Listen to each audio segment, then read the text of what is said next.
3 years ago, Nick tied the knot with Jolie. Frankly, had it not been for her unexpected inheritance of the family business following her father's untimely demise, Nick might never have walked down the aisle with her. Mr. McMillan, once robust and seemingly invincible, succumbed to a sudden stroke, leaving Jolie as his sole heir.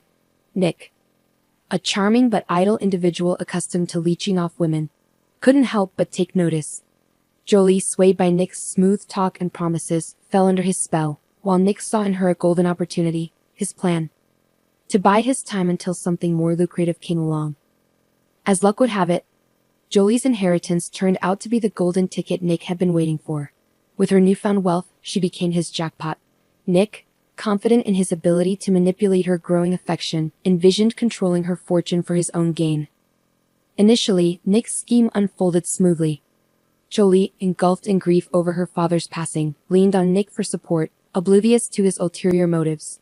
Nick seized the moment, showering Jolie with care and attention during her time of need, all the while concealing his true intentions.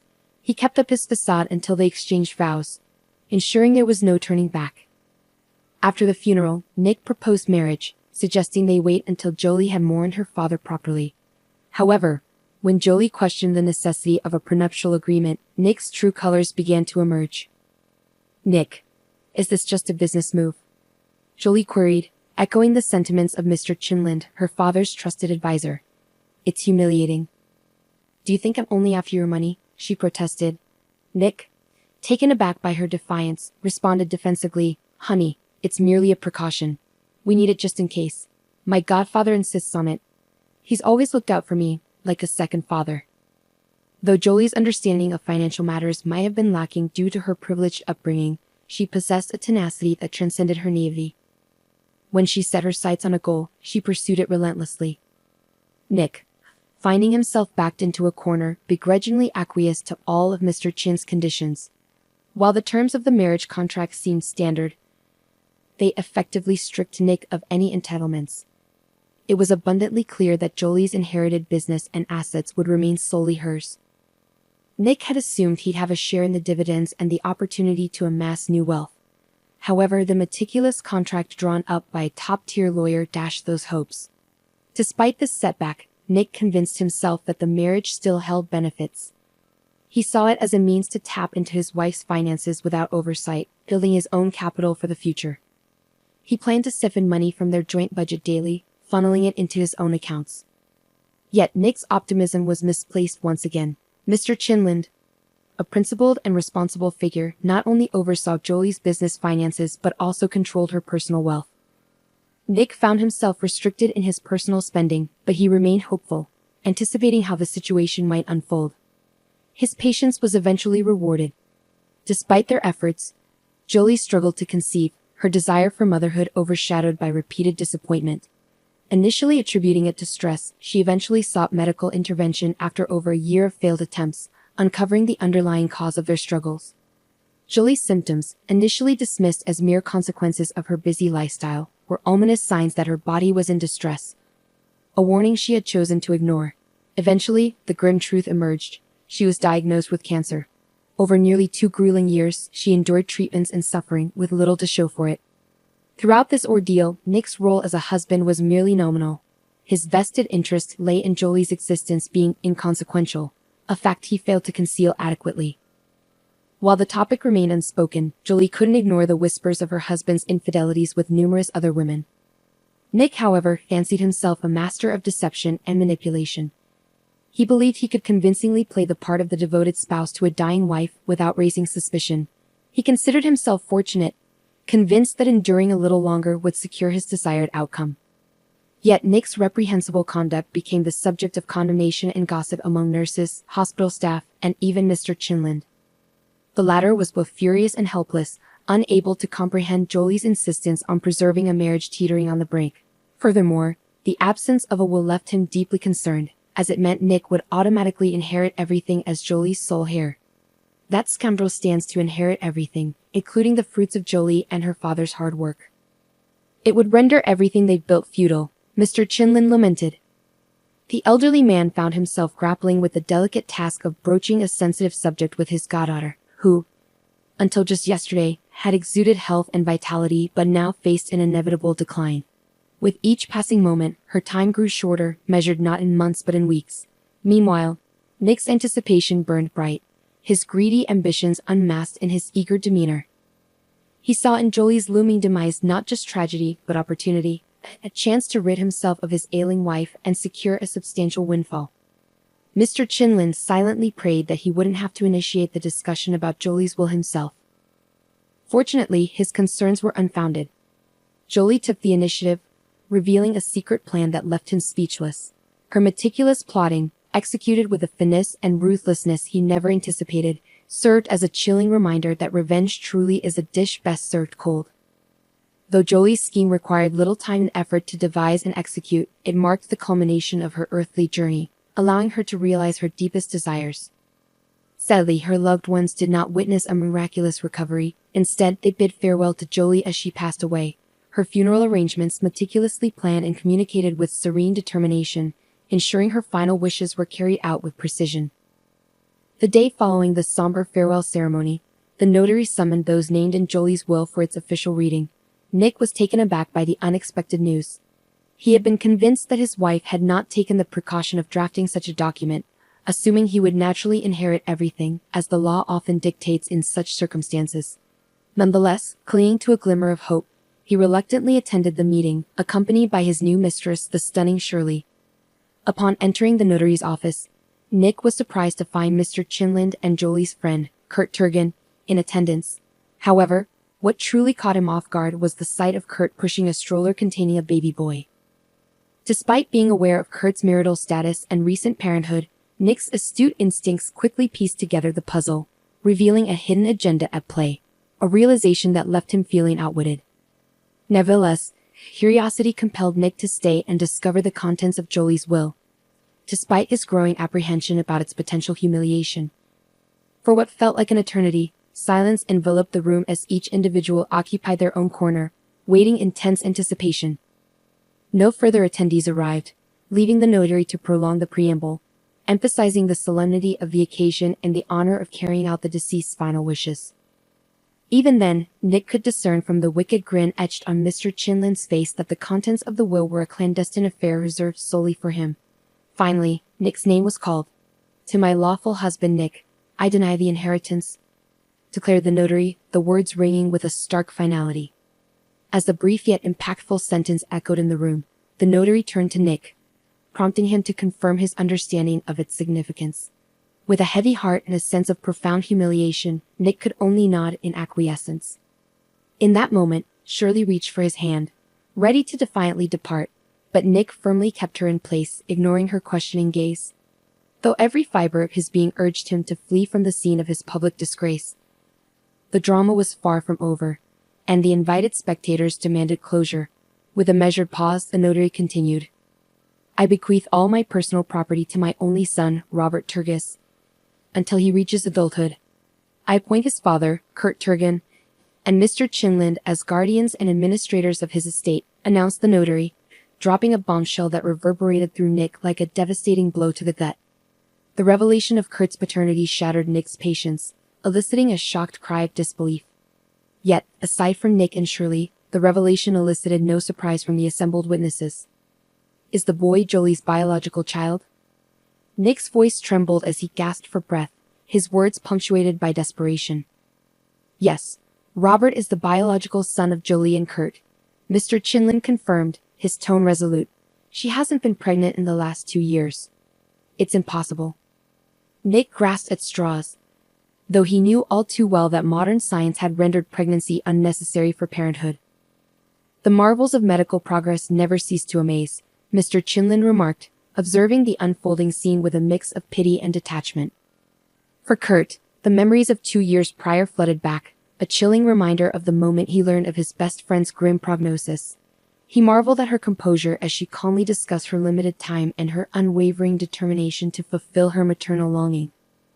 "I had my eggs preserved before beginning treatment," she had revealed, her resolve unyielding in the face of adversity. "I was told that I probably wouldn't be able to raise my own child, but I insisted, Kurt. I grew up without a mother, and I know it isn't easy, but I always felt her love and protection." Does Nick agree to raise the child alone? Kurt cautiously inquired. Who would allow him? He would gladly become a guardian and use the baby's money, as he lacks conscience. Jolie replied bitterly. No, I've already realized that my dear spouse is someone of questionable character, to put it correctly, and his reaction to my diagnosis and prognosis. I don't even want to speak about him. This man isn't worth getting upset about. And what of the baby? That's what I wanted to discuss with you. Jolie hesitated, a rare moment of uncertainty for her fearless demeanor. I don't know how to broach the subject delicately. Maybe there is no delicate way. In short, I would like you to be the father of my child. She exclaimed in a high-pitched voice. Are you joking? You have a husband. Kurt clearly wasn't prepared for this sudden proposition. Yes, I do have a husband, and I will have him until the day I die. I've already made that decision, Kurt. Of course, we won't sleep together. It's impossible given my current condition. I can't carry the baby myself. Unfortunately, I had my eggs preserved. Now we need the biological material from the future father. Naturally, I also need a woman to carry and give birth to him, but luckily, such services are available now. Initially dismissing it as absurd, Kurt soon realized that Jolie's plan was meticulously thought out, with every detail carefully considered. She had already undertaken extensive preparatory work, delving into the legal aspects, arranging for services at a reproductive clinic, and even securing a surrogate mother for the future baby. Kurt, I could use the services of a donor for the father for the baby. I really want to leave a piece of myself behind. But when you think about it, who will the baby be with? I've been thinking a lot, but you're the only one I can rely on. I am sure of you, knowing you for so many years. I believe that you will be a great father. I understand that you want to create your own family, get married, and have children naturally. It's logical. But please think about it. Don't answer me right now. For me, after what happened with Nick, it is critical that the father of my child is someone who doesn't prioritize money, someone who won't exploit my assets. I'm not as naive as I was before marriage. Nick taught me a lot. Now I have a lot of life experience. As for you, you don't need any money at all. You have plenty. My father has the money, Kurt interjected, correcting Jolie's line of reasoning for the first time. You know you're going to get it. You work tirelessly to keep the family company thriving. You've never been needy. Now I know for a fact that a man who grew up poor will never stop thinking about having enough to eat. And if his decency is also lacking, there will be a big problem. I have experienced that firsthand, Jolie sadly added. To be honest, I'm completely confused. I had an entirely different idea of becoming a father. I need to consult my parents. Understand that I can't make such a decision alone. I will need the help of close family members when I become a father, so I have to inform them and ask for their opinion. Jolie had no objections, but she requested that Kurt promise to keep their arrangement a secret. The conversation with Kurt's parents proved challenging. His father remained neutral, accepting the situation and promising to support his son's decision and assist with his grandchild as much as possible. His mother, however, struggled with the idea. Like any mother, she wished for her son to marry and have children with a good woman. While she held Jolie in high regard and felt immense sympathy for her, the thought of her potential grandchild being born to another woman, especially with Jolie's illness, was difficult for her to accept.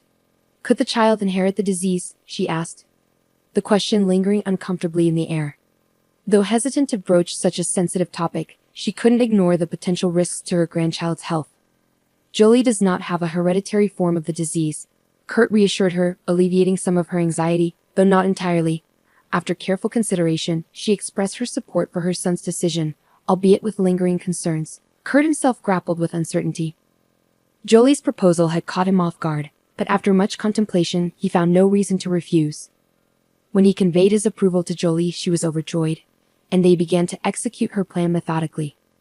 As Kurt reflected on the profound changes unfolding in his life, Mr. Chinlin reminisced about his conversation with Jolie just over 2 months prior.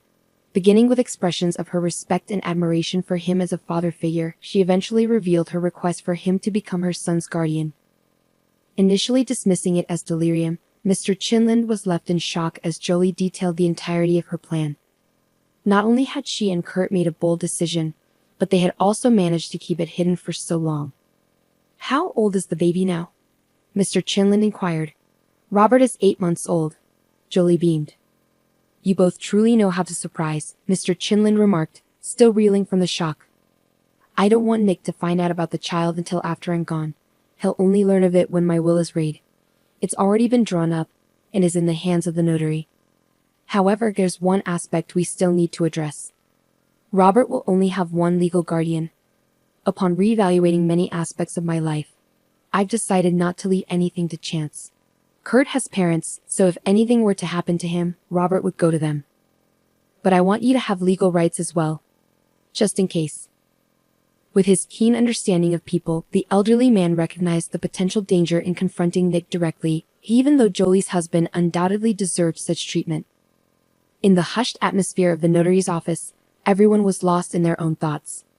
It was clear to see that Nick was cursing Jolie in every possible manner. People like him often fail to grasp that their own actions may have provoked such responses. Introspection of that kind is often too complex for individuals like him. Why bother looking for faults within oneself? Strangely enough, it was Shirley who broke the silence. She attempted to guide her lover out by the elbow, but Nick had no intention of leaving, feeling compelled to voice his grievances. Are you certain I'm entitled to nothing? No obligatory share or whatever it's called? I am her husband after all. Nick's voice rose in protest. As per the will, you're not listed among the beneficiaries entitled to an obligatory share of the inheritance. Furthermore, I've meticulously reviewed your marriage contract. Its contents are enclosed here. The notary indicated the hefty folder before him with a firm tap. You have slim chances even with a legal challenge, though you naturally retain the right to pursue such action. I'll contest it. Who is this illegitimate child anyway? And who's to say he's really her son? Nick's outburst escalated, oblivious to the weight of his words. Kurt struggled to contain his anger, fighting the urge to strike the arrogant man. Even the typically composed Mr. Chinlin flushed with indignation. Only the notary remained as composed as ever, treating the situation as just another day at the office, unfazed by the drama unfolding before him. Can I see? Nick demanded to examine the evidence. No. You're only entitled to review the portion relevant to you. All other documents, particularly those concerning the child, can only be disclosed with the parent's consent. Naturally, the notary clarified. I do not consent, Kurt interjected firmly. So, access to those documents would only be possible through a court proceeding if the court deems it necessary to request them. That was the breaking point. Nick stormed out of the office, slamming the door behind him, determined not to let the matter rest. His mistress, however, bid farewell politely and exited quietly, closing the door behind her. Does it matter that he didn't sign the will? Mr. Chinlin inquired of the notary. There are many like him. It's merely a formality, the notary reassured him. It's almost comical if it weren't so tragic. I still can't fathom how Jolie got mixed up with him. Mr. Chinlin mused aloud, his thoughts lingering in the air as a rhetorical question. With the required paperwork swiftly signed and hands shaken, Mr. Chinlin assisted Kurt in settling little Robert into the stroller. Would you care to join us? I could use some fresh air, and it's good for the baby, Kurt invited. Certainly, I'll join you for a while. They walked in silence, the gentle rustle of the stroller wheels providing a soothing backdrop. Do you think Jolie would approve of how I'm handling everything? Kurt finally voiced the question that had been weighing on his mind. I'm certain she would. You're proving to be a remarkable father, and the bond between you and Robert is undeniable, Jolie's godfather reassured him. Truth be told, there's something that's been nagging at me. You know, I have a feeling Jolie mentioned to you that I had advised against what transpired at the notary's office, Mr. Chinlin brought up. Are you referring to the whole debacle with the will and Nick finding out about Robert? Mr. Chinlin nodded in acknowledgement. Of course, Kurt replied. I was the one who constantly brought up the conversation about that. I didn't like this idea from the very beginning. He's a nasty type, angry, stupid, and mercenary. Why provoke him? Honestly, I even contemplated telling him when the baby was already born. But Jolie was so adamant about keeping it a secret, I felt I had no right to interfere. I thought perhaps she just didn't want to deal with him herself and left these disputes to us. Seeing him today with that woman, shamelessly flaunting it, makes me question whether I made the right decision by not standing my ground. His reaction, the look on his face, it was chilling. Maybe it would have been better to confront him earlier. I believe Jolie didn't want to either. That played a part too. and the desire for revenge. She wanted to get back at him because she loved, regardless of what she claimed later. She loved deeply, and this corrupted love left her no other recourse. My poor girl, the elderly man wiped away a tear trickling down his cheek. Don't grieve for her. She asked us not to. She asked us to direct all our love, which was for her, to Robbie, Kurt comforted Jolie's godfather, while the others reminisced. Meanwhile, Nick and Shirley observed from the car, discussing the same topic. So you won't get anything at all, huh? The girl asked incredulously, blinking rapidly. You're such a fool. You heard there's no chance because of this baby. All right, let's go. We need to salvage at least something valuable and move it to my place. 3 days later, Kurt finally gathered the courage to visit Jolie's house, only to find it deserted. He had prepared himself for a confrontation, even hiring 2 security guards for protection. But Nick had anticipated his move and already absconded with plenty of valuables. Now Nick sat alone in the cramped confines of his tiny apartment, nursing a dwindling glass of whiskey that Shirley had left him, a predictable gesture. Why would she need a loser like me? Nick mused, reflecting on how he had ended up in this dismal state. Once, women paid him for his company, but now he found himself offering money to a young, beautiful girl just to keep her around. Ironically, Nick, a gigolo past his prime, withered by his vices, refused to shoulder the blame for his circumstances. In his mind, his wife was the villain who had drained him of vitality and crushed his dreams, leaving him without the inheritance he had so eagerly anticipated. In his fantasies, he was young, handsome, successful, and fabulously wealthy. Yet Shirley's parting words had shattered these illusions. He was nothing more than a destitute drunkard lost in delusions of grandeur. Accepting this reality was a bitter pill to swallow. His grand visions of wealth and success, hinging largely on his ex-wife, crumbled like a house of cards. His aspirations of becoming a successful entrepreneur were dashed. Blinded by his pride, he failed to acknowledge his own role in his downfall. Instead, he directed his resentment towards his late wife, seeing her as the source of all his woes. For nearly 2 weeks, Nick drowned himself in a haze of alcohol, seeking solace from his harsh reality, his bitterness festering with each passing day. Then, one bleak morning, gripped by a pounding hangover, he reached a breaking point. He realized that drowning his sorrows in alcohol wouldn't bring him success or vengeance against Julie. Nick felt a profound sense of humiliation. A few days prior, representatives from Mr. Chinlin had appeared, practically strong-arming Nick into surrendering his car keys and tearing up the power of attorney that Jolie had granted him. Did you not realize that the power of attorney loses its legal validity after the death of the grantor? One of the men remarked, his tone dripping with disdain. In Nick's mind, he painted himself as a saint who had never left his ailing wife's side.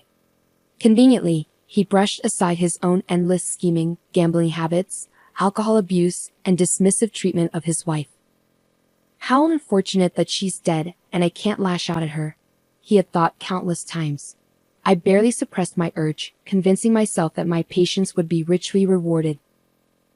Now, as he contemplated his next move, thoughts of revenge consumed him. Initially, he had entertained the idea of desecrating her grave. But upon reflection, considering what was most precious to Jolie and what would inflict the deepest anguish, he stumbled upon another answer. Robert. A surge of electricity coursed through Nick as this idea took hold in his mind. He chuckled maliciously, finally concocting his revenge plot. While many details needed ironing out, he had settled on one crucial point: he would not harm Robert. What's a mother's worst nightmare? Not being able to protect her child in times of trouble. That's precisely the fate he planned for. His imagination was ablaze with a simple yet sinister plan: to abduct the baby, whisk him away to a distant location, and abandon him at an orphanage. After a week of dwelling on thoughts of revenge, Nick found solace and satisfaction in his fantasies, if one could call them that. He hadn't smiled like this in ages. Granted, the grimace he wore might have been unsettling to some, but Jolie's husband cared little for appearances. In fact, you could say he was elated as he meticulously plotted every detail. He reveled in a sense of euphoria. Although his target was out of sight, Nick savored the mental image of Jolie's anguish at her inability to protect her child. Once he had outlined his plan in theory, Nick shifted his focus to practicalities.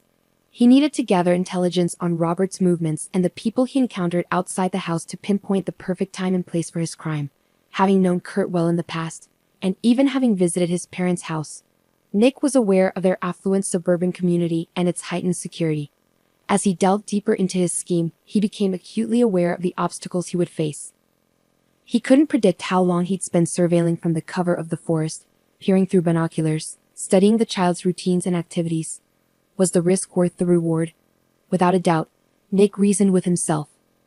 His mental state had deteriorated significantly since the reading of the will. "She destroyed my life, and I'll destroy her child's," he muttered maliciously. In his twisted fantasies, Nick envisioned himself as a wealthy heir living off the state's provisions, while his deceased mother looked on from the afterlife, bearing the weight of blame for his misdeeds. His laughter echoed with malice, a chilling sound that would have alarmed any bystander with a shred of empathy. But history does not entertain what-ifs, and Nick was left unchecked in his pursuit of his dark ambitions. Once he set his mind on a goal, no matter how sinister, he pursued it relentlessly to its conclusion.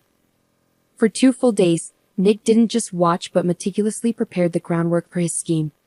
He scoured the entire area, seeking the perfect vantage point that would afford him an unobstructed view of the settlement, particularly the Turgis household, while keeping him concealed. He poured all his energy and time into finding the ideal spot, ensuring it met his stringent criteria. Day after day, he rose with the dawn, immersing himself in surveillance at the cottage settlement until nightfall. With binoculars in hand, he meticulously documented every movement, noting arrivals and departures with unwavering diligence. Through his observations, Nick learned that the child was under the care of Kurt's grandmother and a nanny. Both Kurt and his mother were unsuitable targets for Nick's plans. It would recognize him immediately. Nick had no intention of facing consequences for his actions. Anticipating police inquiries, he aimed to deflect suspicion away from himself. Thus, he identified the nanny as the target of his scheme. She followed a predictable schedule, walking with Robert along familiar routes at set times. Luck seemed to smile upon Nick when, on a Wednesday, the nanny ventured beyond the settlement's secured confines for a daytime stroll with the sleeping baby. She followed a forest path to a clearing where she met another nanny from a neighboring settlement, her laughter carrying through the air. Recognizing an opportunity, Nick decided to limit his visits to the settlement to Wednesdays, minimizing the risk of drawing attention to himself. His plan was meticulous, akin to a well-oiled machine. Each Wednesday, like clockwork, the nanny ventured into the forest. For 4 consecutive weeks, Nick observed this routine, ensuring its consistency. As the 4th Wednesday approached, he knew the time had come to execute his sinister plan, confident in its precision and success. He acquired a potent stun gun from a local market, exchanging cash to evade detection. Every aspect of his plan was meticulously arranged to minimize the risk of capture. Securing an old car, he appropriated license plates, ensuring they were affixed inconspicuously. He strategically positioned the vehicle for a swift getaway, yet far enough to evade suspicion. Disguising his appearance was paramount, taking precautions to obscure his features and physique to evade identification. Obsessed with thoughts of kidnapping, he became consumed by them, even dreaming of the deed in vivid detail. As the fateful day drew near, he shed nearly 7 kilograms, a physical manifestation of his preoccupation.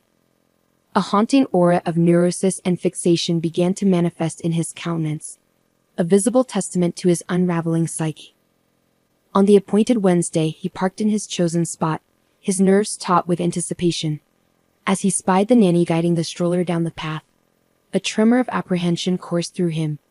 The meticulous planning had insulated him from the grim reality of his impending actions. He was poised to confront a stranger, to assault her with a stun gun, and to wrest the child from the safety of the stroller, all in a desperate bid to enact his vengeful scheme. Reality shattered his preconceived notions, starkly contrasting the simulated scenarios of his imagination. Here, everything was palpably real. The unsuspecting woman, the innocent child nestled in the stroller, his gaze filled with innocent wonder. Nick was not inherently predisposed to violence, but his festering animosity towards Jolie propelled him across the threshold of moral restraint. Approaching the nanny, he forcefully pushed her away from the stroller, causing her to stumble and fall. He then unleashed the taser's jolt upon her, rendering her unconscious with a single shock. With trembling hands, he moved to extract the child from the confines of the stroller, his heart racing with adrenaline-fueled urgency. Yet his meticulously crafted scheme was abruptly derailed. As he leaned down to undo the child's restraints, a sudden blow struck his head, sending him reeling to the ground in a dizzying haze of confusion. The next thing Nick knew, he found himself subdued by an elderly man standing over him, scolding Nick while deftly binding his hands. Nick's consciousness slipped away once more. It turned out that the mysterious figure was none other than Mr. Mayo, a respected gamekeeper renowned in the nearby elite communities. His guardhouse, nestled inconspicuously amidst dense foliage, overlooked a clearing frequented by nannies from neighboring settlements, unbeknownst to Nick on that fateful day. Mr. Mayo had been returning from a local errand when he caught sight of suspicious activity. "I spotted someone, cloaked in black despite the morning heat, stationed as a lookout. I decided to observe and investigate," he recounted later to the police. With years of experience navigating the forest, Mr. Mayo adeptly maneuvered without disturbing the wildlife. "I concealed myself behind a tree, keeping vigilant watch. Suddenly, I witnessed a man assaulting a woman, knocking her to the ground. Initially, I feared for her safety, but it became clear he was targeting the child. Acting swiftly, I intervened, striking him with a makeshift cudgel I had prepared," Mr. Mayo elaborated. "Exceptional work, Mr. Mayo. You've become a local hero. The press is eager to speak with you," remarked one of the officers. "No. I prefer to stay out of the limelight. That's not my style," Mr. Mayo declined, quietly retreating to his abode via a circuitous route to evade pursuit. He considered his actions nothing out of the ordinary, believing anyone would have done the same in his position. "How could I stand by when those in need of protection were in harm's way?" he reflected. A few hours later, Kurt arrived at Mr. Mayo's house, gratitude pouring from his words. "I'm the father of the boy you saved today. He's a resilient kid. Once I held him, he settled right down. Such bravery and intelligence in those eyes. We're deeply thankful you were there when it mattered." "We can't express our gratitude enough," Kurt expressed, his voice laden with emotion after a tumultuous day. "Is there any way I can repay you?" Kurt inquired earnestly. Mr. Mayo waved off the notion with a humble smile. "No need for thanks. When a child's safety is at stake, there's no hesitation," he replied, genuinely touched by Kurt's appreciation. Yet Kurt persisted, wanting to show his gratitude. "If you insist, perhaps a new hunting suit and some provisions for my dog? Consider it done. But may I ask, was your intervention motivated by money?" Mr. Mayo's curiosity prompted him to pose the question. "Oh, sadly, it's much more complicated than that," Kurt replied, his voice tinged with regret. Mr. Mayo listened attentively, prompting Kurt to share further details of their tumultuous past. As Kurt recounted the series of events, from Jolie's illness to her unconventional parenting decision and subsequent passing, Mr. Mayo nodded in understanding. "I live somewhat isolated here, so to speak, and rarely hear such tales," he remarked. Kurt elaborated on Nick's motivations, highlighting the investigator's insight that Nick's actions were driven not solely by greed, but by a deep-seated desire for revenge. "He was consumed by it," Kurt explained. Relieved to share the complexities of the situation with an impartial listener, Kurt pondered aloud, questioning if their actions had driven Nick to the brink of madness and revenge. "If it were just about himself, I wouldn't suffer such reflexivity, but everything he and Jolie did ultimately revolved around their son," Kurt reflected. Turning to Mr. Mayo for his perspective, Kurt asked, "Do you think we played a role in pushing him to this point? Are we responsible for his desire for revenge?" "Are you serious? You're an adult, and you're talking such nonsense." Mr. Mayo's blunt truth hit Kurt hard, offering a fresh perspective on Nick's actions. "That Nick of yours always found a reason. He doesn't even need one. He married for money, cheated shamelessly, mistreated his sick wife, and convinced himself it was all her fault. What's her fault? For retaliating once? For losing patience? For not enduring it?" Mr. Mayo's words resonated deeply with Kurt, prompting him to reflect on the situation. Grateful for the insight, Kurt smiled in response. "Now, I also owe you for your good advice," he acknowledged. The gamekeeper waved his hand dismissively. They parted as friends, with Mr. Mayo promising to look after Robert. "I heard somewhere that the Chinese have this belief or wisdom, God knows what to call it, that if you save someone's life, you're responsible for that person forever. So don't worry about your Robert. I'll look after him here too," Mr. Mayo assured Kurt. True to his word, Mr. Mayo became a regular presence in Kurt's household, providing support and love to Robert. Meanwhile, Nick was sentenced to several years of imprisonment. bringing a sense of relief to Kurt's family. Life gradually returned to normal, with Mr. Chinlin continuing to fulfill his duties as Robert's guardian. Kurt found companionship in a single mother whose daughter attended the same kindergarten as Robert. Their children quickly became friends, sparking hope in Kurt's parents for his personal happiness. Despite moving forward, Kurt remained dedicated to honoring Jolie's memory. He regularly spoke to Robert about his mother, sharing photos and videos to ensure her presence was never forgotten. He reassured the boy that his mother's love would always surround him, even in her absence.